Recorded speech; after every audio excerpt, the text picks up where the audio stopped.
तर संध्याकाळच्या जेवणामध्ये मी आज बनवत आहे वांग्याचं भरीत। हे इथे दुबईमधले वांगे आहेत, थोडेसे मोठे मोठे, मला गावरान वांगे मिळाले नाही त्यामुळे हे असे मोठे मोठे वांगे आणावे लागले आहेत।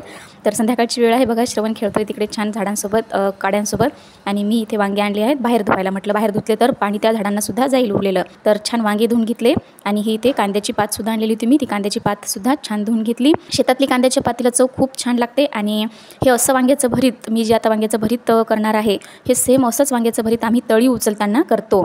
फक्त फरक एवढा आहे की तेव्हा जे वांगे असतात ते गावरान असतात, शेतातले आलेले असतात डायरेक्ट शेतातून किचनमध्ये, आणि पात सुद्धा शेतातलीच असते। पण ठीक आहे, हे वांगे मी कापून घेतले, एका वांग्याचे 4 तुकडे केले, आणि इथे कढईमध्ये तेल टाकलेलं आहे, तेलामध्ये डायरेक्ट हे वांगे सोडलेले आहेत। आता हे असेच वांगे आपल्याला वाफवून घ्यायचे आहेत, त्याच्यामध्ये पाणी टाकायचं नाही, काहीच टाकायचं नाही सध्या। असेच वांगे वाफवून घ्यायचे नरम होईपर्यंत। त्यानंतर तोपर्यंत इकडे मी ही कांद्याची पात बारीक करत आहे। कांद्याच्या पातीमुळे खूप छान चव येते याला, आणि कांद्याची पात नसेल तर कांदासुद्धा बारीक करून तुम्ही टाकू शकता। तर इथे मी खलबत्त्यामध्ये लसूण घेतलेलं आहे, थोडंसं जिरं घेतलं, आणि सोबतच 5-6 हिरव्या मिरच्यासुद्धा मी टाकलेल्या होत्या त्यामध्ये।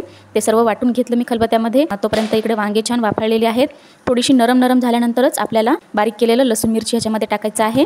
त्यानंतर हे सुद्धा छान मिक्स करायचं, त्याच्यामध्ये मीठ टाकायचं, आणि आपण ही जी बारीक केलेली कांद्याची पात आणि थोडीशी कोथिंबीर बारीक चिरून टाकायची आहे। त्यानंतर हे सर्वसुद्धा छान मिक्स करायचं, एकजीव करून घ्यायचं, छान शिजवून घ्यायचं, आणि त्याच्यानंतर थोडीशी हळद टाकायची चवीनुसार। हळद नाही टाकली तरी चालेल, पण थोडीशी टाकायची, आणि कलर खूप छान येतो भरीताला।